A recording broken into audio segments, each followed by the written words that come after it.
වේදනාව දැනෙන කැම නිසා නෙවෙයි දත්වල සංවේදීතාවය නිසායි. විසඳුම නව සෙන්සිටිව් එක්ස්පර්ට් by සිග්නල්. තත්පර 30න් වේදනාවට සහනයක්. නැවත මතුවීම වැළැක්වීමට උපකාරී වේ. දත්වල සංවේදීතාවය නිසා ඇතිවන වේදනාව ඔබත් පරාජය කරන්න. නව sensitive expert by signal.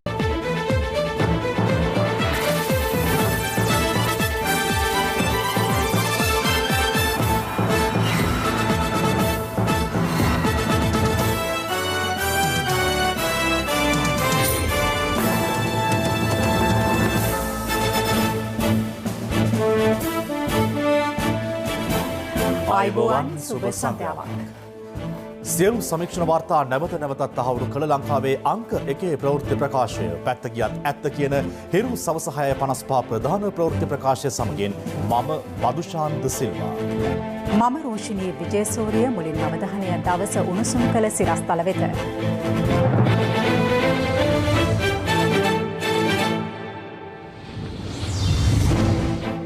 Covid දෙවන රැල්ල 18,000 පණි.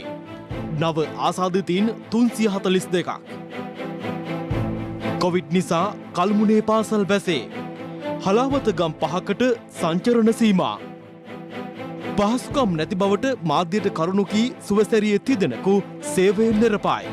මම ඊ රාජකාරී රේදිලා ඉන්නකොට ආයතනයේ කළමනාකාරීත්වය ඇවිල්ලා ඊට වෙලා යන්න කියලා අපිට කිව්වා. චමල්ට සහ සරත්ට අලුත් ඇමති තනතුරු. මහවැලි ඉඩම්වල අනවසර පදිංචිකරුවන් ඉවත් කෙරේ. මම යන්නේ වාසයෝ මෙතනින් අඟලක් යන්නේ මම මරන්න. ලෝක ශූරයා පාපන්දු පිටියට සදහටම සමුදේයි. වඩාත්ම සිනිඳු රැවුල බෑමකට Big Easy 2 රේසරය හරිම සුමුදුයි. PCR පරීක්ෂණ මගහරින පුද්ගලයන්ට එරෙහිව අපරාධ නීතිය යටතේ කටයුතු කරන බව පොලිස් මාධ්‍ය ප්‍රකාශක නියෝජ්‍ය පොලිස්පති අජිත් රෝහණ මහතා පවසනවා. මේ අතර අලුතින් ආසාදිතයින් 342 දෙනෙකු වාර්තා වීමත් සමග කොවිඩ් දෙවන රැල්ලේ පොකුර 18,280ක් බවට පත් වුණා. නව මරණ දෙකක් වාර්තා වීමත් සමග මෙරට සමස්ත කොවිඩ් මරණ සංඛ්‍යාවද 96 දක්වා ඉහළ ගොස් තිබෙනවා. දවසේ පුවත වාර්තා වූ නව මරණ අතර කොළඹ 12 ප්‍රදේශ පදිංචි 45 හැවිරිදි කාන්තාවක් වන අතර ඇය කොළඹ ජාතික රෝහලේ ප්‍රතිකාර ලැබමින් සිටියේදී මේ ගොස් ඇත්තේ අධික රුධිර පීඩනය හේතුවෙන්.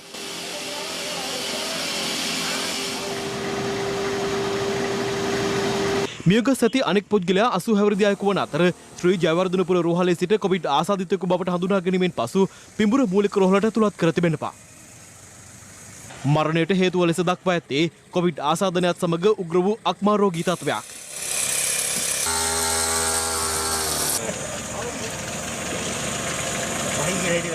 මෙතර වැල්ලම්පිටිය කුමාරදාස ප්‍රදේශයේ මුස්ලිම් ජාතිකින් පිරිසක් වෙසෙන නිවසක මියගිය පුද්ගලයෙකු ඊයේ නිරෝධායන නීතිවලට පටහැනිව බොහොමදාන කර තිබෙනවා. අදාළ නිවසේ මින් පෙර කොවිඩ් ආසාදිතයින් දෙදෙනෙකු සිට ඇති බවටද වාර්තා වනවා. ඊයේ උදෑසනම එම නිවැසියන් විසින් පුද්ගලයාගේ මෘත ශරීරය රහසිගතව දෙමටකොට ප්‍රදේශයේදී ව්‍යාජ ආකාරයට මරණ සහතිකයක් සකස් කර භූමදානය කර ඇති බවට අද දිනේදී වාර්තා වුණා. එම ව්‍යාජ සහතිකය යම් මරණ පරීක්ෂකවරයෙකු වෙතින් නිකුත් කර තිබෙනවා නම් ඔහුට එරෙහිවත් අපි කටයුතු කිරීමට බලාපොරොත්තු වෙනවා. ඌට ලේඛන සහ නිරෝධායන රීතීන් යටතේ යම් ආකාරයක මරණයක් සිදු වුවහොත් ඒ සම්බන්ධයෙන් සෞඛ්‍ය බලධාරීන් වෙත දැන්වීම අනිවාර්ය කරුණක් වෙනවා. නමුත් එසේ කිසිම ආකාරයකට දැනුම් නොදී මෙවැනි කටයුතු වලට අනුබල දුන් ආධාර දුන් යම් පිරිස් වෙනවා නම් ඒ සියලු දෙනාට එරෙහිව අපරාධ නීතිය යටතේ මෙන්ම නිරෝධායන රීතීන් යටතේ කටයුතු කිරීමට බලාපොරොත්තු වෙනවා. මේ අතර COVID-19 ආසාදනයෙන් මිය යන මුස්ලිම් ජාතිකයන්ගේ දේහයන් ආදාහනය කිරීමට සෞඛ්‍ය බලධාරීන් ගෙන ඇති තීරණය බල රහිත කරන ලෙස ඉල්ලා ගොනු කර ඇති මූලික අයිතිවාසිකම් පෙත්සම් මේ මාස 30 වෙනිදා සලකා බැලීමට ශ්‍රේෂ්ඨ අධිකරණය අද තීරණය කළා. එම පෙත්සම් බුවනේ කළු විහාරයේ සිසිර දාබ්රු සහ ගාමිණී අමරසේකර යන ත්‍රිපුද්ගල විනිසුරු මඩුල්ල හමුවේ කැඳවූ අවස්ථාවේදී මුස්ලිම් ජාතිකයන්ගේ මෘතදේහ ආදාහනය කිරීමේ තීරණය අභියෝගයට ලක් කරමින් සමස්ත ලංකා මහජන කොංග්‍රසය, ශ්‍රී ලංකා මුස්ලිම් කොංග්‍රසය සහ මියගිය මුස්ලිම් ජාතිකයන්ගේ ඥාතීන් පිරිසක් ඇතුළු පාර්ශ්ව 11ක් විසින් මෙම පෙත්සම් ගොනු කර තිබුණා. මේ අතර කොවිඩ් ආසාදිතව මිය යන මුස්ලිම් ජාතිකයන්ගේ දේහයන් බොහොමදානයට අවසර ඉල්ලා නාගරික මන්ත්‍රීවරුන් පිරිසක් අධිකරණ අමාත්‍ය අලි සබ්රි මහතා හමු වී විශේෂ සාකච්ඡාවක නිරත වුණා. එදී ජනාධිපතිවරයාට සහ ග්‍රාමාත්‍යවරයාට ලබා දීම සඳහා ලිපියක්ද අමාත්‍යවරයාට ලබා දුන්නා. භූමිදානයට අවසරය නොදී සිටින එකම රටක් හැටියට ශ්‍රී ලංකාව පත් වෙලා තියෙනවා. WHO එකේ ඔවුන් අපිට කියලා තියෙනවා දෙකම අවසරය ලබා දෙන්න පුළුවන් කියලා. යම්කිසි දෙයකින් ලෝක සෞඛ්‍ය සංවිධානය දැඩිසේ කියලා තිබ්බා නම් මේක ආදාන කටයුත්ත විතරයි කරන්න පුළුවන් භූමිදානට අවසරය දෙන්න බෑ කියලා. එතනදී අපි ඒ ගැන සලකා බලලා ඉල්ලීම කරන්නේ නැහැ. සෞඛ්‍ය ජෙනරාල් තුමා කෙලිම කිව්වා මල මුත්‍රාවලත් මේක තියෙනවා. එහෙමනම් කියන්නේ හයිඩීඑච් ස්පිතාලේ මල මුත්‍රා ටික කොයිද යන්නේ? අපේ මේ ෆන්ඩමෙන්ටල් රයිට් එකක් තමයි කියන්නේ මරුණාට පස්සේ අපි ඒකේ වල්ලන එක. අද රටේ ජීවත් වෙන ලක්ෂ 20 මුස්ලිම් ජනතාවගේ ඉල්ලීමක්. මේ අතර තවත් පොලිස් නිලධාරීන් 42 දෙනෙකු වාර්තා වීමත් සමග පොලිසියේ සමස්ත ආසාදිතයින් සංඛ්‍යාව 1123ක් දක්වා ඉහළ ගොස් තිබෙනවා. කෙසේ වෙතත් මේ 1123න් දැනට ප්‍රතිකාර ලබන්නේ 450කට ආසන්න පිරිසක්. ඉතිරි පිරිස් මේ වන විට සුවය ලබා පිටව ගොස් තිබෙනවා. පොලිස් ක්ෂේත්‍ර බලකා මූලස්ථාන නිලධාරීන් 4 දෙනෙකුට මෙම රෝගය ආසාදිත බවට වාර්තා වුණා. ඒ ප්‍රදේශයේ විශාල වශයෙන් නිල නිවාස පිහිටා තිබෙනවා. ඒ නිල නිවාස පිහිටා තිබෙන නිසා ඒ ප්‍රදේශයේ සංචාරණ සීමාවක් ක්‍රියාත්මක කළා. බන්ධනාගාර කොවිඩ් පොකර 790ක් දක්වා ඉහළ ගියේ අලුතින් ආසාදිත රැඳවියන් 37 දෙනෙකු වාර්තා වීමත් සමගයි. වැලිකඩ කොළඹ රිමාන්ඩ් හා මැගසින් බන්ධනාකරවලට අමතරව මේ දක්වා ආසාදිතයින් වාර්තා වූ මීගම බන්ධනාකාරයෙන්ද ආසාදිත රැඳවියන් මේ වන විට වාර්තා වී තිබෙනවා. බණ්ඩාරගම අටලුගම ඇතුළු හුදකලා කර ඇති ග්‍රාම සේවා වසම්වල නිරෝධායන නීති කඩ කරන පුද්ගලයන් සොයා යුද හමුදා ඩ්‍රෝන රෙජිමෙන්තුවේ ඩ්‍රෝන යාන යොදා ගනිමින් අදාළ ප්‍රදේශ අධීක්ෂණ කටයුතු කළේ මේ ආකාරයෙන්.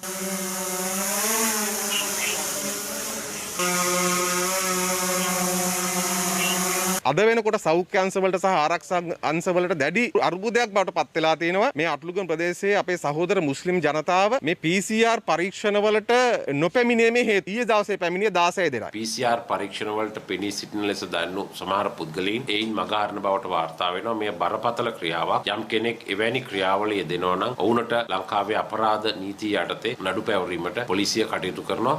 මේ අතර 19 අනුව සුවසැරිය සේවකින්ට ප්‍රමාණවත් පරිදි සෞඛ්‍ය ආරක්ෂිත පහසුකම් නොමැති බවට චෝදනා කරමින් ප්‍රවෘත්ති සාකච්ඡාව පැවැත්වූ එම ගිලන් රථ සේවක සංගමේ සමාජිකින් තිදෙනාගේ සේවය අත්හිටුවා තිබෙනවා.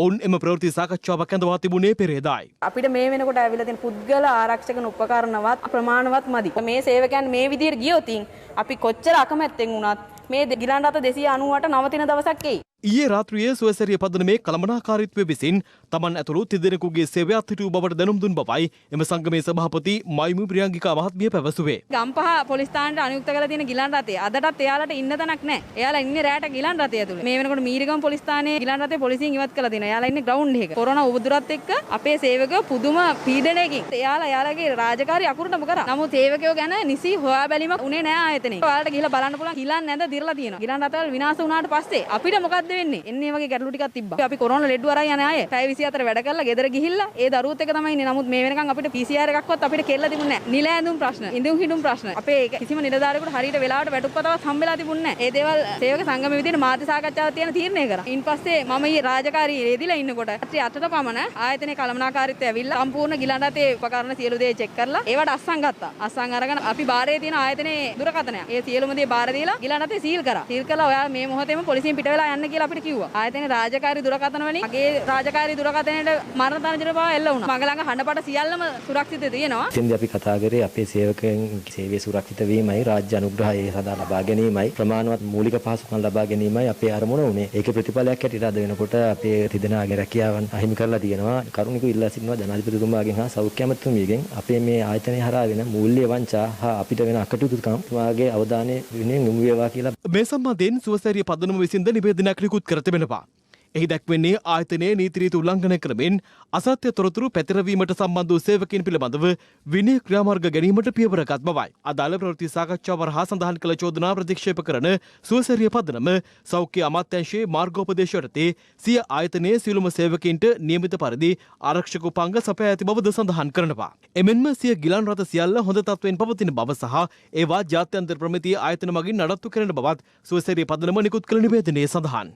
බහනුවර පොදු වෙළඳ වෙළඳපොලේ අහඹු ලෙස සිදු කළ PCR පරීක්ෂණවලදී කිහිප දෙනෙකුට කොවිඩ් ආසාදනය වී ඇතැයි තහවුරු වී ඇති අතර ඉන් අනතුරුව අද පෙරළුවේ පොදු වෙළඳපොළ වසා දැමීමට සෞඛ්‍ය බලධාරීන් පියවර ගත්තා. මේ අතර හදිසියේ පොදු වෙළඳපොළ වසා දැමීම හේතුවෙන් තමන් අපහසුතාවට පත් වූ බවට වෙළඳුන් චෝදනා කිරීමත් සමග උණුසුම් තත්ත්වයක්ද ඇති වුණා. මේ පාන්දර තමයි දැනගන්න හම්බුනේ මාකට් අරින්න නෑ. කොරෝනා ලෙඩ්ඩු දෙනෙක් හවුලා තියෙනවා එළවලු මාකට් එකකින්. දැන් අපේ මාළු අරම ඔක්කොම ඇතුලේ තියෙන්නේ. අපිට දැන් ඒව ටික එළියට ගන්න තමයි මේ අපි මේ ඉන්නේ දැන්. ඉතින් කොරෝනා වහලා අපිට දැනුම් දීමක් කරන්නේ කඩවල වල බඩු දිනවා. මේ වෙළඳු සෑඳ අසරණ වෙලා ඉන්නේ. කෙසේ වෙතත් මහනුවර නගර සභාවේ උපනගරාධිපතිවරයා පැමිණ සිද්ධිය සමතයකට පත් කිරීමට පියවර ගත්තා. මේ අතර රැපිඩ් ඇන්ටිජන් කටල පරීක්ෂාව සම්බන්ධයෙන් වෛද්‍ය රසායනාගාර විද්‍යාඥ වෘත්තීයවේදී ආයතනයේ සභාපති රවී කුමුදේශ මහතා මෙලෙස අදහස් පළ කළා. සෞඛ්‍ය ආයතන නියාමනය කිරීමේ ආයතනයක් තියෙනවා. නමුත් ඒ ආයතනය පෞද්ගලික අංශයෙන් නියාමනය කරන බවක් අපිට පෙනෙන්නට නැහැ. ඒ වෙනුවට ඔවුන් පෞද්ගලික අංශයේ ඉන්න ව්‍යාපාරිකයන්ගේ උවමනාව වෙනුවෙන් කටයුතු කරන බවක් තමයි අපිට පේන්න තියෙන්නේ. මේ ෂණික ප්‍රතිදේහ ජනක කට්ටල මගින් අපි දැනට රෝහල් ආස්තිතව පරීක්ෂණ කරනවා. රෝගියෙක් ආවහම ඔහුට සැකසහිත රෝගියෙක් නම් ඔහුගේ හඳුනා ගැනීමක් කරන්නට ඕන නම් අපි පැයක් ඇතුළත ෂණික ප්‍රතිදේහ ජනක කට්ටලය මගින් මේ පරීක්ෂණය කරලා දෙනවා. ඉතින් අපි නැවත කියනවා මේ ෂණික පරීක්ෂණය මගින් නෙගටිව් කියලා දෙන එක්කෙනා සම්බන්ධයෙන් විශ්වාසවන්තව කටයුතු කරන්නට බෑ. පොසිටිව් එක්කෙනා ගැන විතරයි අපිට තීරණයක් ගන්නට පුළුවන්. නව ආසාදිතයින් 502 දෙනෙකු වාර්තා වීමත් සමග මෙරට සමස්ත ආසාදිතයින් සංඛ්‍යාව 21469ක් දක්වා ඉහළ ගියා. ඔවුන් සියලු දෙනා දේශීයව හඳුනාගත් අය වන අතර ඉන් වැඩිම ආසාදිතයින් සංඛ්‍යාවක් වන 262ක් වාර්තා වන්නේ කොළඹ දිස්ත්‍රික්කයෙන්. එම දිස්ත්‍රික්කයේ අලුත්කඩේ සහ මට්ටක්කුළි යන සෞඛ්‍ය වෛද්‍යනිලධාරී බල ප්‍රදේශවලින් ආසාදිතයින් 42 දෙනෙකු බැගින් වාර්තා වන අතර ග්‍රෑන්ඩ් පාස් ප්‍රදේශයෙන් ආසාදිතයින් 39 දෙනෙකු හඳුනාගෙන තිබෙනවා. ගම්පහ දිස්ත්‍රික්කයෙන් 90ක් වාර්තා වන අතර කළුතර දිස්ත්‍රික්කයේ ආසාදිතයින් ගණන 46ක්. ගම්පහ දිස්ත්‍රික්කයේ වැඩි ආසාදිතයින් පිරිසක් වාර්තා වන්නේ කටුනායක සෞඛ්‍ය වෛද්‍යනිලධාරී කොට්ටාශයෙන්. එම ප්‍රමාණය 33ක්.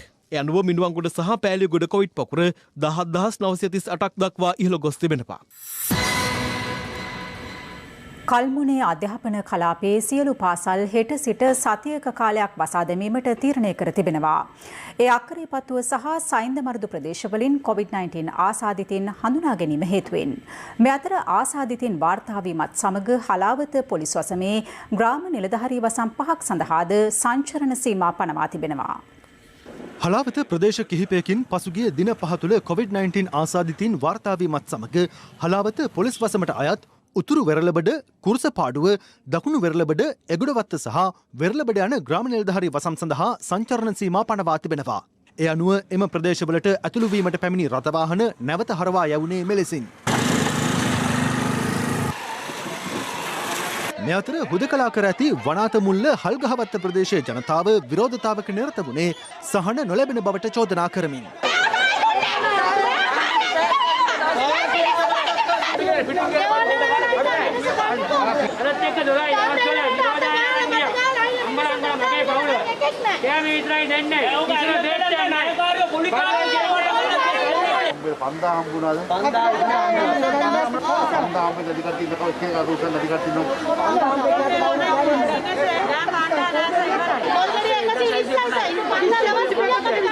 කොවිඩ් හේතුවෙන් අසරණ වූ පවුල් සඳහා භාණ්ඩ බෙදාදීමේ වැඩසටහනක් කොළඹ මහනගර සභාව විසින් බොරැල්ල දුම්රිය ක්‍රීඩා පිටියේදී දියත් කර තිබුණා. ජනතාව එහිදී චෝදනා කළේ එම වැඩපිළිවෙල නිසි ක්‍රමවේදයකින් තොරව ක්‍රියාත්මක කිරීම හේතුවෙන් Taman අපහසුතාවට පත්වන බවටයි.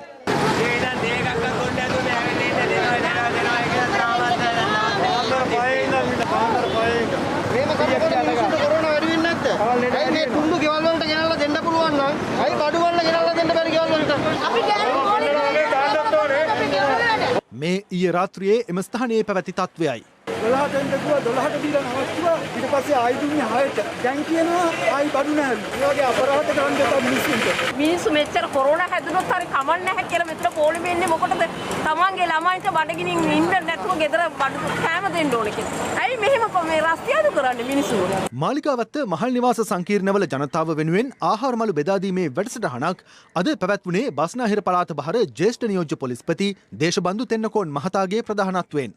මේ අතර COVID-19 ව්‍යාප්තිය සැලකිල්ලට ගනිමින් කල්මුනේ ප්‍රදේශයේ පාසල් සතියක කාලයක් වසා දැමීමට තීරණය කර තිබෙනවා. ඒ අම්පාර දිස්ත්‍රික්කය තුළ සිදු කළ අහඹු PCR පරීක්ෂණ වලින් COVID ආසාදිතයින් 21 දෙනෙකු හඳුනා ගැනීම හේතුවෙන් නැවත පාසල් ආරම්භ කරන දිනය පිළිබඳ ඉදිරියේදී දැනුම් දීමට නියමිත බවයි පළාත් ආණ්ඩුකාර අනුරාධා යහම්පත් මහත්මිය පැවසුවේ. ඊට අමතරව අක්කරේ පත්තු සයින්ද මරුදු සහ අඩ්ඩාලච්චේන ප්‍රදේශවල පවතින අවදානම සැලකිල්ලට ගනිමින් සංචරණ කටයුතු සීමා කරන ලෙසද ඇය ජනතාවගෙන් ඉල්ලීමක් කරනවා. මේ අතර කොවිඩ් ආසාදිත මාපිය යුවලකගේ දරුවන් පාසලට පැමිණීම හේතුවෙන් අම්බලන්ගොඩ ධර්මාශෝක මහාවිද්‍යාලය සහ කුලරත්න මහාවිද්‍යාලයේ පසුගියදා ගැටලුකාරී තත්ත්වයක් ඇති වුණා. කෙසේ වෙතත් අදාළ දරුවන් සඳහා PCR පරීක්ෂණ සිදු කර ඇති අතර ඔවුන් කොවිඩ් ආසාදිත නොවන බවට එහිදී තහවුරු වී තිබෙනවා. එම නිසා අදාළ පාසල්වල අධ්‍යයන කටයුතු හෙට සිට සාමාන්‍ය පරිදි සිදු කරන බව විදුහල්පතිවරුන් සඳහන් කළා. අපිට අධ්‍යයන කටයුතු සිදු කරන්නට පුළුවන් දරුවන් පාසල් පැමිණෙනවා නම් දැන් පළමු PCR පරීක්ෂණයේ ප්‍රතිඵල නිකුත් වී තිබෙන නිසා මම හිතන්නේ දෙමව්පියෝ දරුවන්ගේ අධ්‍යාපනය පිළිබඳ සැලකිලිමත් වුණොත් හොඳයි. අපි සෞඛ්‍ය ආරක්ෂිතව පාසලට පැමිණෙනවා නම් පාසල් පරිශ්‍රය හොඳින්ම සෞඛ්‍ය ආරක්ෂිතව සකස් කරලා තියෙනවා. ධර්මාශෝක මහාවිද්‍යාලයට අද පැමිණ සිටියේ එක් ශිෂ්‍යාවක් පමණයි. ගමේ හැමදෙනාම බය වෙලා තිබ්බත් අපේ ඉස්කෝලේ සෞඛ්‍ය ආරක්ෂිත නැහැ කියලා මට වගකීමක් තියෙන නිසා මම අද පාසලට පැමිණියා. ඒ වගේම මම මගේ දම්සෝහ සහෝදර සහෝදරියන්ගෙන් ඉල්ලා සිටිනවා පාසල් පරීක්ෂය ඉතාමත් සෞඛ්‍ය ආරක්ෂාකාරී ලෙස පවතින බැවින් ඉගෙනීම් කටයුතු පාඩු කරගන්න නැතුව සුපුරුදු පරිදි පාසලට පැමිණෙන ලෙස. මේ අතර කොවිඩ් ආසාදිත මවකගේ දරුවෙකු පාසලට පැමිණීම හේතුවෙන් රත්නපුර කිරියැල්ල පහළගම විද්‍යාලය ලබන මාස 10 වෙනිදා දක්වා වසා දැමීමට පියවරගෙන තිබෙනවා. අදාළ දරුවා ඉගෙනමු ලැබූ පන්තියේ සිසුන් 13 දෙනෙකු ස්වයං නිරෝධායනය සඳහා යොමු කිරීමට පියවර ගැනුණා. කොවිඩ් ව්‍යාප්තිය හමුවේ තෙවන වාරයේ පාසල් ආරම්භ කිරීම සම්බන්ධයෙන් ගුරු සංගම් මෙලෙස අදහස් පළ කළා. යුදා මුදා වෙබ් එකෙන් අපි ගත්තේ මේක කාර්යසාධක බලකායේ මාධ්‍ය සාකච්ඡාවකදී කියලා තියෙනවා පැහැදිලිවම ලංකාවේ කොවිඩ් අවදානමේ 3 වෙනි මට්ටමේ ඉන්න කියලා. සෞඛ්‍ය අමාත්‍යාංශ දීලා තියෙන නිර්දේශ තමයි මේ තියෙන්නේ. 3 වෙනි මට්ටමේදී කියන්නේ සම්පූර්ණයෙන්ම ස්කූල් ක්ලෝස් කියලා තියෙන්නේ. එතකොට ඒකයි පාසල් ආරම්භ කිරීමේ තීරණයයි අතර තියෙන පරස්පරතාවය සම්බන්ධයෙන් මොකක්ද අනුගමනය කරන පිළිවෙත. අධ්‍යාපන ලේකම්වරයා දිවාරය නොබලා මාධ්‍ය වලට ඇවිල්ලා මේ සාර්ථකයි පැමිණීම හොඳයි 151ක් ඇවිල්ලා තියෙන ඔක්කොම එන්න කිසි ප්‍රශ්නයක් නැහැ මම වගේ බාර ගන්නවා කියලා කියන එක නෙවෙයි කරන්න ඕනේ. වහාම සියලු අතිරේක ලේකම්වරු කලාප අධ්‍යක්ෂකවරු පළාත් අධ්‍යක්ෂකවරු සමග වැඩපිළිවෙළ සකස් කරලා ඒක sannivedana කරන්න ඕනේ ගුරුවරුන්ට සහ දෙමව්පියන්ට මේ පාසල් පද්ධතිය කරන්නේ කොහොමද කියලා ලබන එළමෙන සතියේ. මේ පාසල් විවෘත කිරීමට ගනු ලැබූ තීරණය අතිශය හදිසි තීරණයක්. අද වන විට අපිට වාර්තා වෙලා තිබෙනවා ලේකම්තුමා නිකුත් කළපු මේ ලිපියට අනුව මේ වනතුරුත් බොහෝ පාසල්වල ප්‍රාදේශීය සෞඛ්‍ය වෛද්‍ය නිලධාරී මහජන සෞඛ්‍ය පරීක්ෂක ග්‍රාම නිලධාරී පොලිසිය ප්‍රාදේශීය ප්‍රවාහන අධිකාරිය තුලත් මේ කමිටු කැඳවලා නැහැ. පාසල් ගණනාවකින් සිදුවීම් ගණනාවක් වාර්තා වෙමින් තිබෙනවා. දුර බැහැර ප්‍රදේශවල පාසල්වල පවා 25%ක 30ක අඩු ළමුන් සංඛ්‍යාවක් තමයි පාසල් වලට වාර්තා කරලා තිබෙන්නේ. අපි ගුරු සංගම් කිසිසේත්ම පාසල් විවෘත කරනවට විරුද්ධ නැහැ. పూర్ව සැලසුමකින් තොරව පාසල් විවෘත කිරීම ඇතුලේ පාසල් පොකුරක් නිර්මාණය වුණොත් ඒකේ වගකීම ආණ්ඩුව ගන්න ඕන කියන කාරණේ තමයි අපි අවධාරණය කළේ. මේ අතර පාසල් ආරම්භ කිරීම සම්බන්ධයෙන් අද පාර්ලිමේන්තුවේදීද අදහස් පළ වුණා. එක පාරටම මේ පාසල් විවෘත කරන එක ඒක නුසුදුසුයි. ඔබතුමාලට තිබුණා සති 2කට 3කට පමණ පෙර නිසි සැලැස්මක් තුළ මේ වැඩ කටයුතු ක්‍රියාත්මක කරන්න. පුළුල් සාකච්ඡාවට පස්සේ තමයි ඒ තීරණය ගත්තේ. ඕනෑම ප්‍රශ්නයක් ගැන සාධනීය ලෙස බලන්නත් පුළුවන්, ඍණාත්මක ලෙස බලන්නත් පුළුවන්. ප්‍රායෝගික තත්ත්වය තමයි මේක පටන් ගන්නකොට 23 වෙනිදා ළමයි පාසලට ආවේ 134යි. ඊයේ 151යි. 151 පාසල් වලට යන ළමයින්ගේ දෙමව්පියන්ට මම මොනවද කියන්නේ? ඒගොල්ලෝ ඔක්කොම අගුල දාලා ගෙදර තියාගන්නයි කියලාද කියන්නේ? ඔන්ලයින් ක්‍රමවේදය නිර්මාණය කරලා ඉදිරියට ගෙන යන්නට මාස 8ක් 9ක් තිබුණා. ඒ අමාරු කාර්යය කරන්නේ නැතුව ඔබතුමන්ලා කෙටි පාරක් අරගත් එකයි අපි දකින්නේ. අපි හරි දේ කරනවා. ඔබතුමා මට කියන්න කොයි රටේද ඔක්කොම පාසල් වහලා තියෙන්නේ? එංගලන්තේ වහලාද? ප්‍රංශේ වහලාද? ඇමරිකාවේ වහලාද? ඔබතුමා පොඩ්ඩක් බලන්නකෝ එංගලන්තේ කීයක් මැරිලාද? ප්‍රංශේ කීයක් මැරිලාද? ඔබතුමා ඒ සංඛ්‍යාලයක ඉදිරිපත් කරන්නේ නැහැ. අපේ යහපාලන ආණ්ඩුව කාලේ මේ පාර්ලිමේන්තුව ඇතුලේ අපි Wi-Fi ටැබ් ගැන කතා කරනකොට අපිට hina වුණා. මතක නේද? අද ඒ ටැබ් ටික දීලා තිබ්බනම් දුරස්ථ අධ්‍යාපනය ඉතාමත් සාර්ථකව කරගන්න. මේ අතර අධ්‍යාපන අමාත්‍ය මහාචාර්ය ජී.එල්. පීරිස් මහතා සඳහන් කළේ හුදකලා කර ඇති ප්‍රදේශවල පාසල්ද දෙසැම්බර් මාස මුල් සතියේදී ආරම්භ කිරීමට බලාපොරොත්තු වන බවයි. දෙසැම්බර් මාසයේ පළවෙනි සතිය හෝ දවස් 10 තුල පාසල් විවෘත කිරීමට පුළුවන් කමක් නැතිනම් يعني බස්නාහිර පළාතේ කොළඹ ගම්පහ කළුතර දිස්ත්‍රික්කවල හා දිවයිනේ සෙසු ප්‍රදේශවල හුදකලා කරන ලද පොලිස් වසම් තුල තිබෙන පාසල්. ඒ පාසල් වල 10 11 ශ්‍රේණි ආරම්භ කිරීමට බැරි නම් අපිට සලකා බලන්න වෙනවා සාමාන්‍ය පෙළ විභාගයේ කල් දැමීම උචිතද කියලා. දැන් තියෙන දින ජනවාරි 18 ඉඳන් 27 දක්වා. ඒක ඒ විදිහටම තියාගන්නවද? එහෙම නැත්නම් යම්කිසි වෙනසක් අවශ්‍යද කියන තීරණය ගැනීමට සිදු වෙනවා. තව සතියක් විතර බලලා. දවසේ පුවත. වෙන වෙනම චලනය වන තල 3ක් විටමින් E හා කුමාරිකා සහිත නිසා ඉතා සමීප හා සුසිනිඳු රැවුල බෑමක්. ඔබත් අදම පික් ෆ්ලෙක්ස් 3 සමග ප්‍රොෆෙෂනල් ෂේව් එකක් අත්විඳින්න. අදම CDB iDeposit ඩිජිටල් ස්ථාවර තැන්පතුවක් අරඹන්න. රාජ්‍ය අමාත්‍ය සරත් වීරසේකර මහතා නව කැබිනට් අමාත්‍යවරයෙකු ලෙස අද පෙරවරුවේ ජනාධිපති ගෝඨාභය රාජපක්ෂ මහතා ඉදිරියේ තීවරම් දුන්නා. චමල් රාජපක්ෂ අමාත්‍යවරයාත් ඔහුගේ අමාත්‍ය ධුරයට අමතරව රාජ්‍ය අමාත්‍යවරයෙකු ලෙස දිවුරුම් දුන් බව ජනාධිපති මාධ්‍යංශය සඳහන් කළා. ඊට අමතරව ආරක්ෂක අමාත්‍යංශය සහ අලුතින් පිහිටුවන ලද තාක්ෂණ අමාත්‍යංශය ජනාධිපතිවරයා යටතට ගෙන තිබෙනවා. චමල් රාජපක්ෂ මහතා දිවුරුම් දුන්නේ රාජ්‍ය ආරක්ෂක සුදේශ කටයුතු හා ආපදා කළමනාකරන රාජ්‍ය අමාත්‍යවරයා ලෙසයි.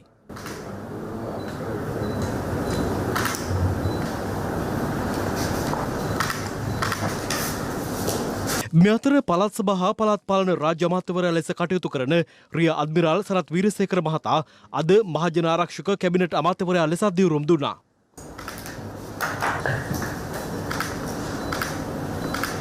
ජනාධිපතිවරයා විසින් අතිවිශේෂ ගැසට් පත්‍රයක් මගින් මෙම මහජන ආරක්ෂක අමාත්‍යාංශය පිහිටුන් ලැබුවේ පසුගිය සතියේ.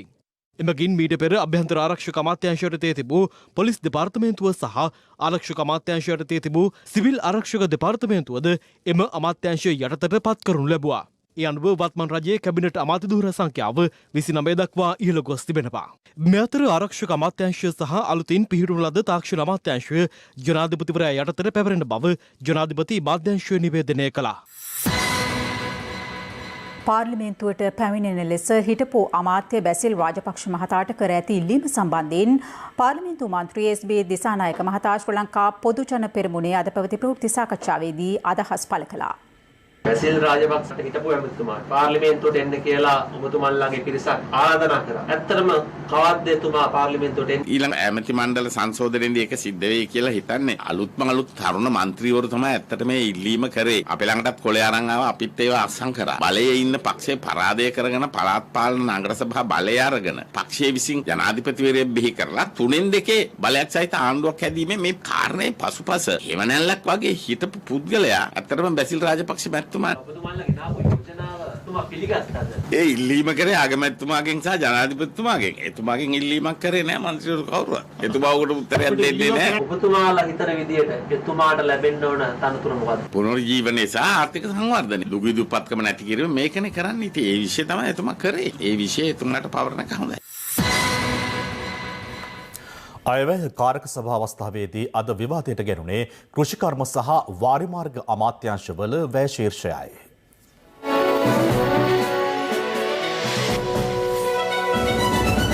මහින්ද රාජපක්ෂ මැතිතුමාගේ ආණ්ඩුව කාලේ සමෘද්ධි ව්‍යාපාරය හරහා මේ රටේ අඩු ආදායම්ලාභී ජනතාවට නිවාස හදන්න ආධාර දුන්නා. ඒ ආධාර ලබා දීමේදී එවකට හිටපු අමාත්‍ය බැසිල් රාජපක්ෂ මැතිතුමා ඒ ආධාර මුදල් කිසිදු පක්ෂපාතීත්වයක් නැතුව සියලු සමෘද්ධි ව්‍යාපාරයේ පවුල් වලට ලබා දුන්නා. බැසිල් මැතිතුමා ඒ සමෘද්ධි ලබන අයට සහන දෙද්දී කරපු ඒ කාර්යභාරයේ අද වෙනකොට මේ පහුගිය යහපාලන ආණ්ඩුව වැරදි කියලා තීන්දුව කළා නඩු ක්‍රියාමාර්ග ගත්තා. ඒ රජයේම දයාගමගේ ඇමතිතුමා සමෘද්ධිලාභී ජනතාව තමන්ගේ මරණයකට විවාහයකට දරුපතකට රෝහල්ගත වීමට ලබා දෙන සමාජ ආරක්ෂණ අරමුදලේ මුදල් මිලියන 380ක්. කතානායකතුමනි මේ ඔය කතාව සමෘද්ධි අමාත්‍යාංශය හා සම්බන්ධ මේ විවාදයේදී කතා කරන්න කියන්නේ. අහන්න තියෙන ප්‍රශ්නේ කෙලින් අහන්න කියන්නේ. දැන් හොඳටම පැහැදිලි කරා ඒ අහන් ඉන්න අමාරුද? පෞද්ගලික කාලේ හොරකම් කරපුවා. සමාජ ආරක්ෂණ අරමුදලේ මුදල් මිලියන 380කට ආසන්න ප්‍රමාණයක් ටී-ෂර්ට් ගන්න, ස්ටේජ් හදන්න, බැනර් ගන්න, උත්සව කටයුතු, ප්‍රචාරක කටයුතු සඳහා දයාගමගේ ඇමතුමා ගත්තා. ජනාධිපති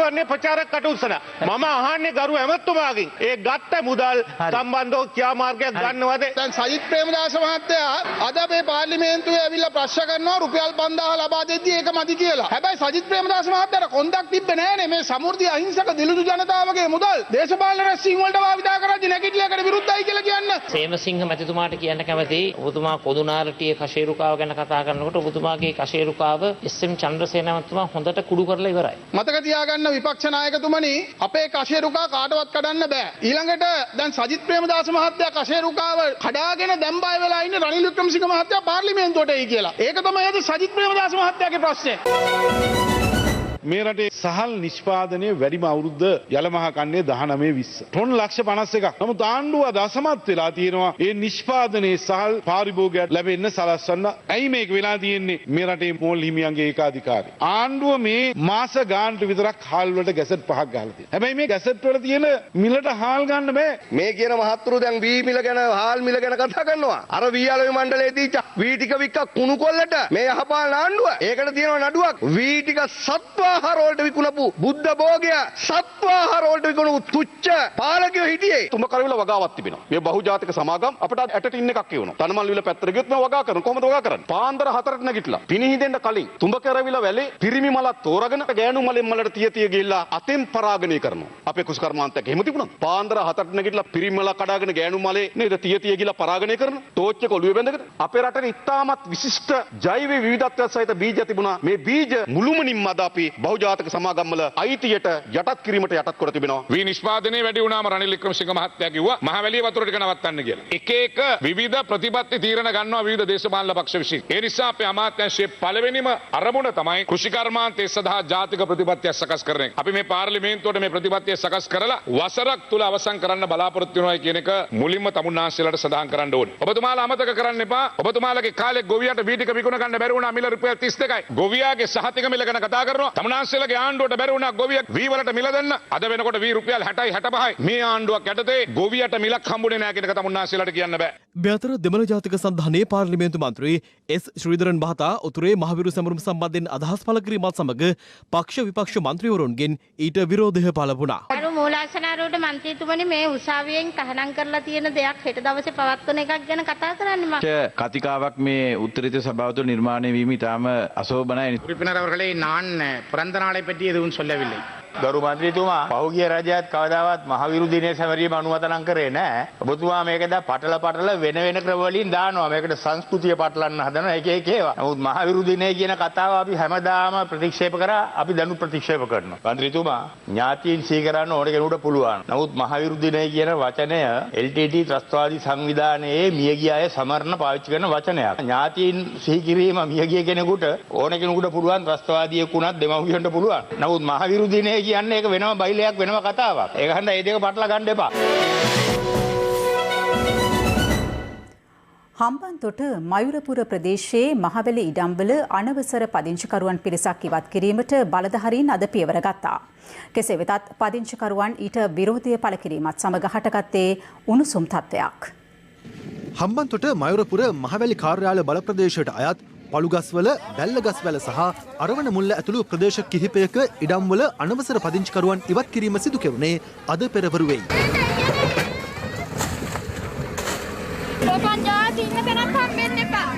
මෙතනින් අඟලක් යන්න මම මරන්න මරලා ගන්න.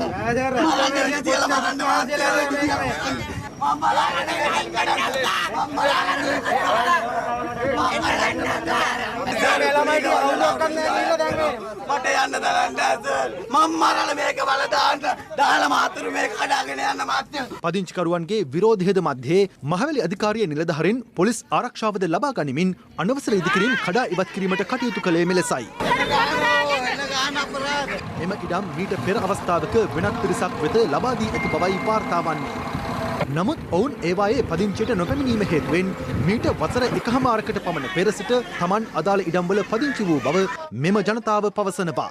ගමේ කට්ටිය මේක අපිට තාරන්දී අපිට තාම මේකක් ගාලා මේක කැලලක් අල්ලගන්න. මහවැලියෙන් ඇවිල්ලා කිව්වා ඔයිට විත් අල්ලගන්නේ කියලා. ඉඩම් නැති අය. පදිංචි කරලා ඉන්න කට්ටියට දැනුවා. අවුරුදු දෙකක් තුනක් වෙනවා දැන් මේ ඉඩම් දීලා. දැන් තමයි අයිතිකාරයන්ට මහවැලියට අයත් අනවසර ඉඩම් කඩා ඉවත් කරන අතරතුර මෙම ප්‍රදේශයේම තවත් පිරිසක් තවත් ඉදිකිරීම් කටයුතු වල නිරතව සිටින අයුරුද දක්නට ලැබුණා. ඕගොල්ලෝගෙද මේ ඉඩම්? ඔව් අපේ ඔකට බලපත්‍ර තියෙනවද? ඔව්. බලපත්‍රේ කවුද? බලපත්‍රේ මහවැලි අවුරුදු කවමාරක් ගන්නේ. ඕගොල්ලන්ට දුන්නේ කවුද මේ ඉඩම්? අර බීම මහත්තයා දුන්නේ අර යන්නේ බීම මහත්තයා. කෙසේ වෙතත් මයුරපුර මහවැලි කොට්ටාස කළමනාකාරවරයා සඳහන් කළේ මේ වනතෙක් කිසිවෙකුටත් බලපත්‍ර ලබා දී නොමැති බවයි. එසේනම් ඔවුන් ඉවත් නොකිරීමට හේතුව විමසීමේදී කොට්ටාස කළමනාකාරවරයා අදහස් දැක්වූයේ නැහැ. මේ අතර පොළොන්නරුව ජලගැලුම් නිම්න ජාතික වනෝද්‍යානයේ සංවේදී කලාපයක වගා කටයුතු කිරීමට හා කිරිගවයින්ට තෘණ ආහාරයට ගැනීම සඳහා ඉඩ ලබා දෙන ලෙස යාබද ප්‍රදේශවල වෙසෙන ගම්වාසීන් කර තිබූ ඉල්ලීමක් පිළිබඳ සොයා බැලීමට වනජීවී රාජ්‍ය අමාත්‍ය විමලවීර දිසානායක මහතා නිරීක්ෂණයක නිරත වුණා. ගොවීන්ගේ ඉල්ලීමට වනජීවී නිලධාරීන් එකඟ නොවීම හේතුවෙන් අමාත්‍යවරයා සහ නිලධාරීන් අතර උණුසුම් තත්වයක් ඇති වුණා. ඒගොල්ලන්ට යන්නේ හරක් ටික බලන්න යන්නේ. ජාතික රක්ෂිතයක් වශයෙන් ගැසට් කරලා තියෙන්නේ රටේ අවශ්‍යතාවයට. ඒතකොට ජාතික රක්ෂිතයකට තර හරක් දානවා නම් මිනිස් ක්‍රියාකාරකම් වල වැඩක් නැහැ. එකක් කියන්න. මම මේ තොත්ත බබෙක් නෙමෙයි මෙතන ඇවිල්ලා ඉන්නේ. නෑ සර් එහෙම ගන්න බෑ. ඉන්නවා. මම නොදන්නවා මේ ඔක්කොම මිනිස්සුන්ගේ අක්කත් එක්ක විතරනවා. දුවක්කු දෙක තුන තියන් ඉන්නේ හරක් ගාල් වල සර්. එහෙම ඉන්නවා නෑ. ඉතිකර අපි මැරුවත් අපි මේ රස්සාව කරා යමුතුමා. නෑ අපි ලොක්කෝ නෙමෙයි සර් අපි බොහොම පොඩි මිනිස්සු. මේ අතර මෙම සිද්ධියට විරෝධය පළ කරමින් දෙවින පුරා වනජීවී නිලධාරීන් හෙට දින සංකේත වැඩවර්ජනයක නිරත වන බව සමස්ත ලංකා ඒකාබද්ධ වනජීවී නිලධාරීන්ගේ සංගමය පවසනවා. නවලක්ස් බියුටි ඉන්ග්‍රීඩියන්ට්ස් 7ක් සහ විටමින් E සමගින් සඳමෙන් දිතුලන මොහොනක්. නවලක්ස්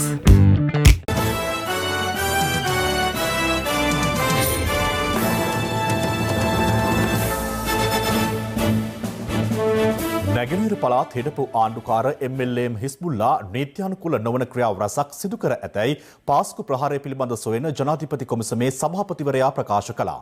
ඒ හිස්බුල්ලා මහතා තුන්වන දිනටත් පාස්කු කොමිසම හමුවේ සාක්ෂි ලබා දුන්න අවස්ථාවේදී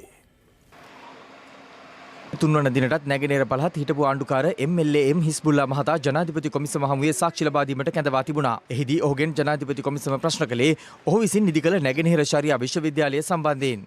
මෙතරම් සුවිසල් ඉදිකිරීමක් කරන්න ඔබට කොහෙන්ද සල්ලි හම්බ වුණේ? මම සෞදිය ඉස්ලාම් බැංකුවකට ගියා මුලින්. ඒක සාර්ථක වුණේ නැහැ. ඊට පස්සේ තමයි එහි ඉන්න අලි අබ්දුල්ලා අල් ජුෆාරි චැරිටියකට මුදල් දෙන්න එකඟ වුණේ. ඔබ හැදූ මේ විශ්වවිද්‍යාලයේ පාඨමාලා තිබෙනවා නේද ඉස්ලාමීය විෂය සහ ශරියා නීතිය පිළිබඳ ඉගෙන ගන්න? ඔව් අන්තර්ගත වෙනවා. මේ විශ්වවිද්‍යාලය පිළිබඳ කරුණු අධ්‍යයනයට පාර්ලිමේන්තු කමිටුවක් පත් කළා ඔබට මතකද? ඔව් ඒ පාර්ලිමේන්තු ආංශික අධීක්ෂණ කාරක සභාව රැස්ුනේ ආශු මාරසිංහගේ සභාපතිකමෙන්. එයාට මම මේකට දාලා සියලුම වාර්තා දුන්නා. සල්ලි ගත්ත ඒවා, ඉඩම් ගත්ත ඒවා, ඒ හැම එකක්ම දුන්නත් ඒ එකක්වත් බැලුවේ නැහැ. එයාගේ තනි මතයට ඕනි විදිහට තමයි වාර්තාව හදලා කිව්වේ මේකේ කිසිදු අවසරයක් නැතුව හැදුව එකක් කියලා. මෙම ශරියා විශ්වවිද්‍යාලය ඉදිකිරීමට පෙර ඊට මුදල් ලබා ගැනීම සහ හිස්බුල්ලා මහතා විසින් සෞදියේ රැඳී සිටින ප්‍රබල ව්‍යාපාරිකයෙකුට අවස්ථා 3කදී කොන්දේසි මත ගිවිසුම් ඉදිරිපත් කර ඇති බව මෙහිදී ජනාධිපති කොමිසම නිරීක්ෂණය කළා. එම ගිවිසුම් වලට අදාළ සියලු අනුමැතිය ලැබී තිබුණත් හිස්බුල්ලා මහතා විසින් විශ්වවිද්‍යාල ප්‍රතිපාදන කොමිසමට ඉදිරිපත් කර ඇත්තේ එක් ගිවිසුමක තොරතුරු පමණක් බව ඔහුගෙන් සිදු කළ ප්‍රශ්න කිරීමේදී හෙළි වුණා. මේ ගිවිසුම් ඔබ කියන විදිහට වෙනස් කළා කියලා පෙන්වන්න ලියවිලි තිබෙනවද? නෑ ස්වාමීනි. සල්ලි දුන්නේ නැති නිසා මංම ගිවිසුම ඉවත් කළා.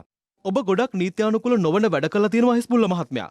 අනික ඔබ විසින් මෙහෙම ප්‍රබල විදේශ ආයතන 3කට කොන්දේසි පනවලා ගිවිසුම් ඉදිරිපත් කළා කියන්නෙම ඔබ කොතරම් බලගතුද කියලා වැටහෙනවා.